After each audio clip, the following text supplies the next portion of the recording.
Thanks and welcome to the 6:15 with me, Kejan Henry Atembe. Let's begin with our top stories.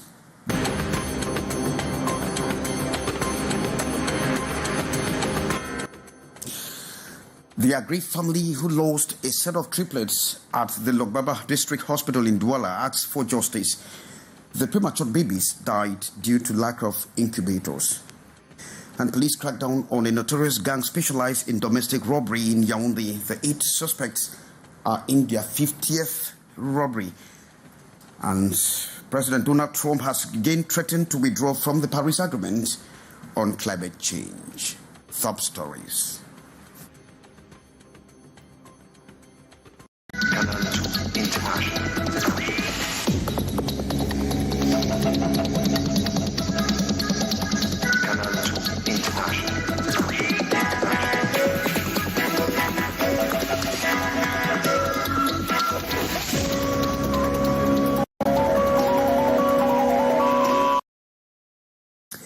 Thanks and welcome. I'm Kejan Henry Atembe. Of course, our platforms are open for consultation on Canal International.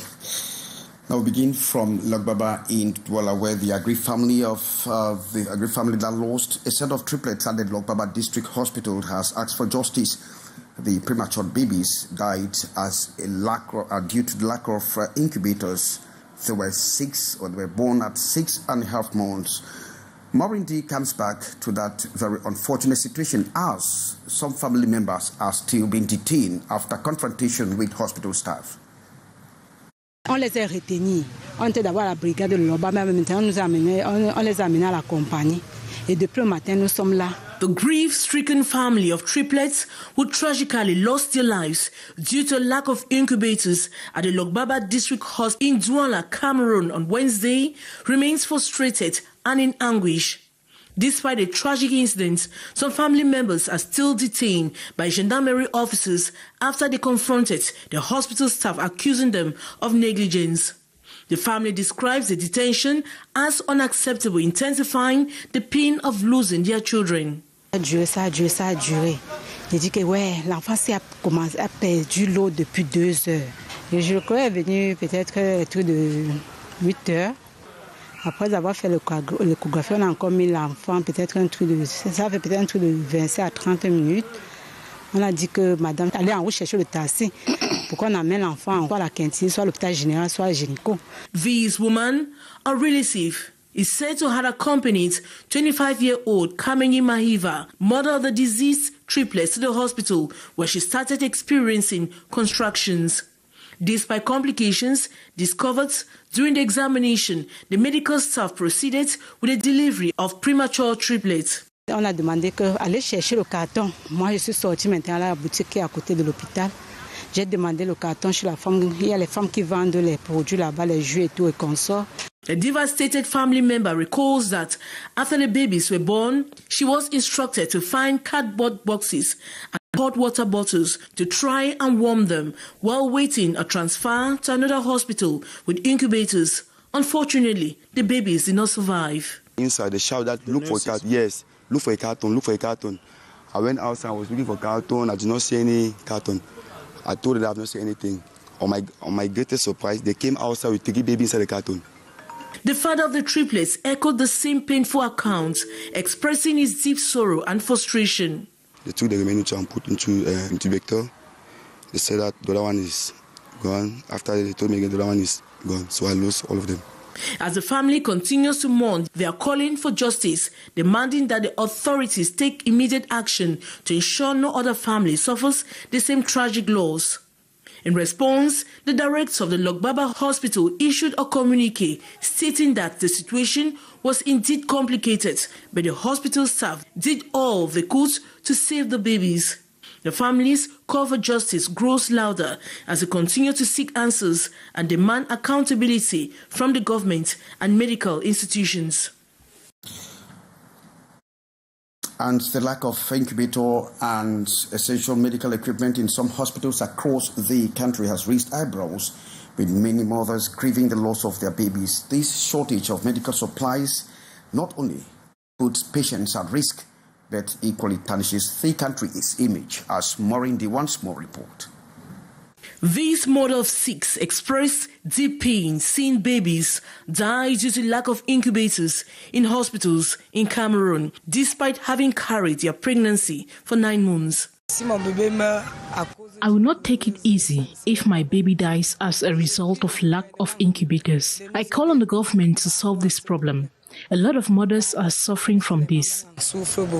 She calls out on governments for not providing necessary medical equipment, especially incubators for premature babies. Hospitals should have incubators in their numbers so that when there is a case like this, they can handle it.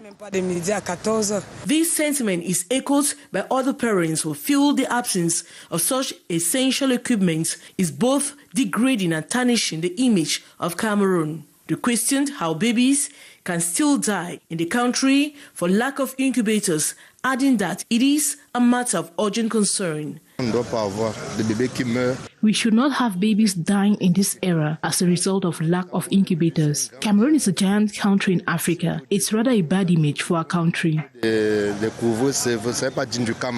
Unfortunately, incubators are not the only vital medical equipment in short supply in some hospitals. Many also lack oxygen, as evidenced by the case of a man whose wife died due to the absence of oxygen. My wife was at the Lokbaba District Hospital. She died as a result of lack of oxygen. The lack of these life-saving tools not only puts patients' lives at risk, but also leaves them without hope, pushing them further down a path of despair. Meantime, a mass exodus of doctors is crippling Cameroon's health system, leaving many without adequate care, and with a staggering 70% increase in visas application and 3/4 of newly trained doctors leaving the country each year, the nation faces an unprecedented health crisis. Tarike Divine Ramsey Jr. reports. Researchers are warning that Cameroon's healthcare system currently teeters on the brink of collapse. Doctors are fleeing en masse in search of better opportunities abroad. Reports indicate that visa applications in Yaoundé have surged by 70%, and 3/4 of the 1,000 doctors trained annually are leaving the country, citing poverty, dire working conditions, and meager pay in some cases, as low as 60,000 CFA francs per month. The Cameroon Medical Council reports an even grimmer reality. One doctor now serves 50,000 people, and that's 10 times the World Health Organization's recommended ratio. Those left behind, overwhelmed and under-resourced, face impossible pressures and demands, resulting in potential medical negligence and malpractice. Unemployed doctors say after 7 years of training, they see no future in Cameroon.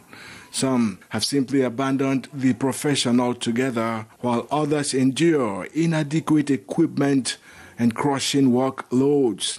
Indeed, the ongoing separatist conflict in the English-speaking parts, the Boko Haram insurgency up north, and the violence spilling in from the Central African Republic only compound the strain, with millions displaced and thousands of lives claimed. Repeatedly, President Paul Biya has called for patriotism and urged youths to serve their homeland. But experts reiterate that without urgent reforms to improve wages, infrastructure, and working conditions, the exodus will persist, leaving a broken system and millions without adequate care. Well, thanks very much, Divine. And 2 gangs of robbers specialized in breaking into homes in Yaoundé have been apprehended by the police. This gang, Aisincha, is telling us that they are in their 50th robbery case. They have supposedly been a thorn to the flesh of the inhabitants of a manor, Nyom and Mesasi, in the capital city. 2 different gangs of 6 and 2 breaking into homes and looting valuable items. At the time of their arrest, their victims are numerous. When the exploitation of their mobile phone, the exploitation of all what the sim that we afford to recuperate in the house, they have more than 50 victims. Some of the victims have lost a fortune to the men of the underworld. The first person, we started with a complaint in her house. They took good values that can be estimated about more than 10 million because she was not there. So they had the time to take all his goods value and to go with. But we afford to recuperate most of those goods. Just like during the end of year festivities, the head of the Central Police Station No. 1 reiterates their determination to crack down criminals. We thought that after the end of year feast, police will take a break. We can ensure the population that we don't have time for break.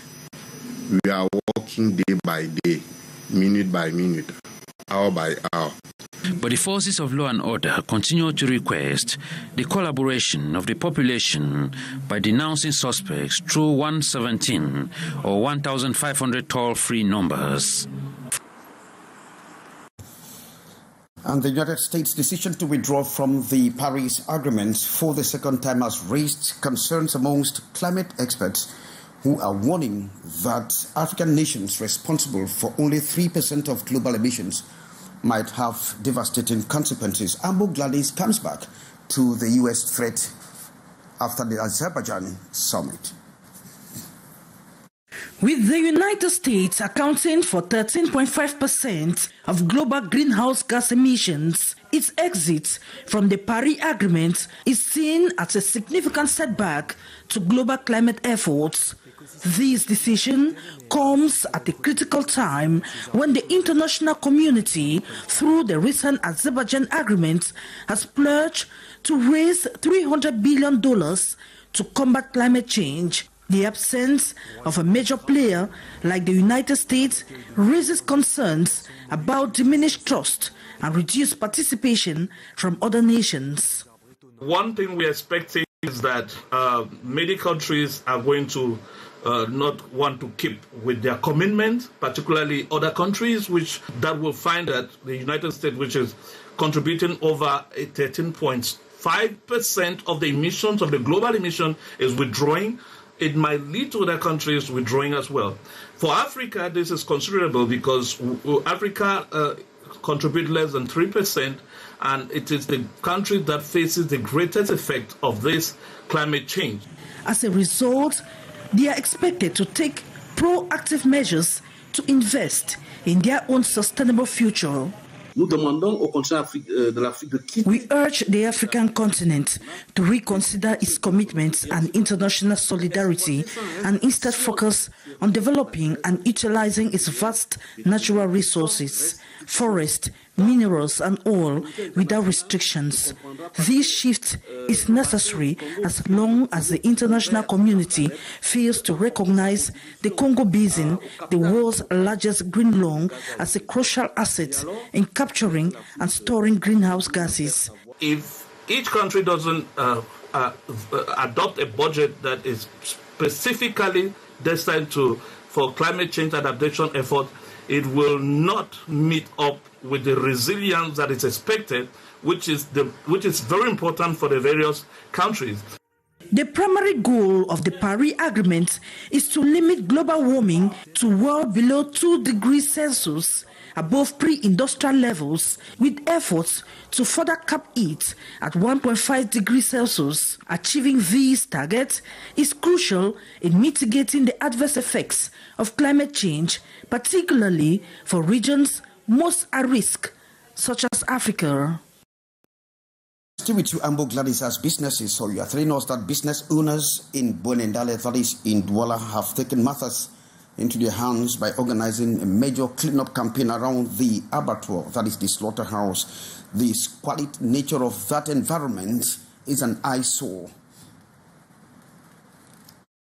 Vendors, butchers, and business owners operating around the local slaughterhouse in Bonandele Douala have rolled up their sleeves in an effort to improve their working environment. Equipped with cleaning tools such as spades, rakes, and wheelbarrows, they embarked on a cleanup campaign to clear the accumulated waste and stagnant water that has long been a source of concern. This is our own little contribution to make the environment clean, to make the environment hygienic enough and safe so that when people eat meat that is coming from the abattoir, they are sure. When I came here was that on such Thursdays, unlike where I come from in Bamenda, in the northwest region, we actually get out on keep the environment clean. On those kind of days, we get out and we clean the front yards and the backyards of our businesses. That's what we actually do when there is a cleanup campaign. But unfortunately, the difference I noticed when I came here is that on such days, people lock up their businesses, they are doing business through the back door, and then they don't clean at all. Anyway, they sell food, not just food, but the entire nation or this area of where we are selling. It really needs cleanliness. It's very important for our health. It's very important for each and every one. This latest initiative, however, has been widely commended. Number one, the got already abandoned, so Dutch come right for West, he come for no, he come, so we go for cleaner. All we were joined together to work, they work together, make our environment be neat because when we sell them for them, we send meat and we send that thing the way they chop. I know if I say me before the tea environment. So once my place be clean. So I'll be very happy for the ideas and for the initiative.